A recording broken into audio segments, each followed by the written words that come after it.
ఈ పాస్టర్ గారిని చంపేస్తారు, రేపు ఆ పాస్టర్ గారిని చంపేస్తారు, మళ్ళీ ఎల్లుండో పాస్టర్ గారిని చంపేస్తారు. పాస్టర్ని చంపేస్తే సువార్త ఆగిపోద్దా? ఆగదుగా కాదు. ఎందుకంటే పాస్టర్ గారిని చంపేస్తే మేమను నా ఆయన చేయమని అడుగుతాం. అది వేరే మతంలో ఎవరినైనా చంపేసినట్టు వార్తలు వింటే చాలా మందిని చంపేస్తారు, కానీ మనం అది చేయం. ఎందుకో తెలుసా?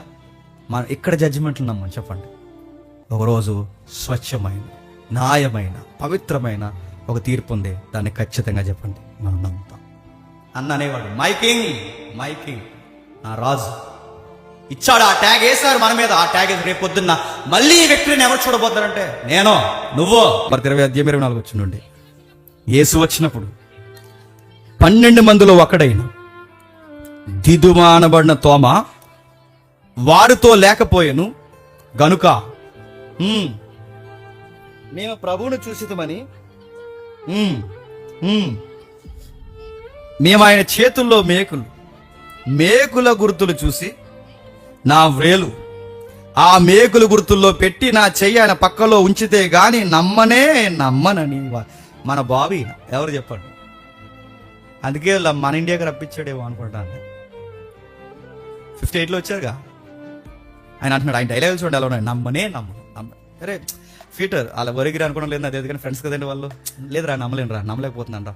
నా చేతులతో తాకాలి, నా చెవులతో వినాలి, నా చూపులతో నేను చూడాలి, అలాగైతే నమ్ముతాను. అంటే ఈయన ఎవరో తెలుసా?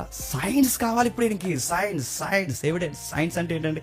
సైన్స్ ఎప్పుడు నమ్ముతారండి? సైన్స్ అంటే ఏంటి? ప్రాక్టికల్గా ప్రూవ్ చేయబడితేనే సైన్స్ ఎవిడెన్స్ కావాలి. సైన్స్ ఆయన అడుగుతున్నాడు, ఏది నేను చూడాలంటే 8 దినములైన తర్వాత ఆయన శిష్యులు మరలా లోపల ఉన్నప్పుడు తోమ వారితో కూడా ఉన్న తలుపులు మూయబడి ఉండగా యేసు వచ్చి మధ్య నిలిచి మీకు సమాధానం కలుగునుగాక అన్న తర్వాత తోమ చూసి, నీ వ్రేలు ఇట్టు చూచి నా చేతులు చూడము, నీ చెయ్యి చాచి నా పక్కలో ఉంచి అవిశ్వాసివి కాక విశ్వాసం. వింతేడు చెప్పిన ఆయన లేనప్పుడు అన్నమాట, ఆయన వచ్చినప్పుడు ఆయనకి ఎవరో చెప్పకుండానే అంటున్నాడు, చేయగా పెడతాను పెట్టవయ్యా అని. గాయాలు చూడు, నన్ను చూడు, నా స్వరం చూడు. మీకు ఇవి చదువుతుంటే మీకు ఏమనిపిస్తుందంటే, నమ్మని వారిని నమ్మేలాగా తాను చెప్పండి రుజువుపరుచుకుంటాడు. ఇది దేవుడికున్న గొప్పదనం. అయ్యో అలా అనకూడదండి, అండో ఆయన. అయ్యో దేవుడిని అలా అంటున్నారేంటండి? ఆయన నువ్వు ఇలాగన్నా నీకు ఆన్సర్ కావాలా నేను చెప్తాను అంటాడు. అందుకే చూడండి, ఆయన తిరిగి లేచడానికి ప్రవచనాలు ఉన్నాయి. ఆయన తిరిగి లేచడానికి ప్రవచనసారమే కాదు, ఆయన తిరిగి లేచడానికి చెప్పండి రుజువులు ఉన్నాయి.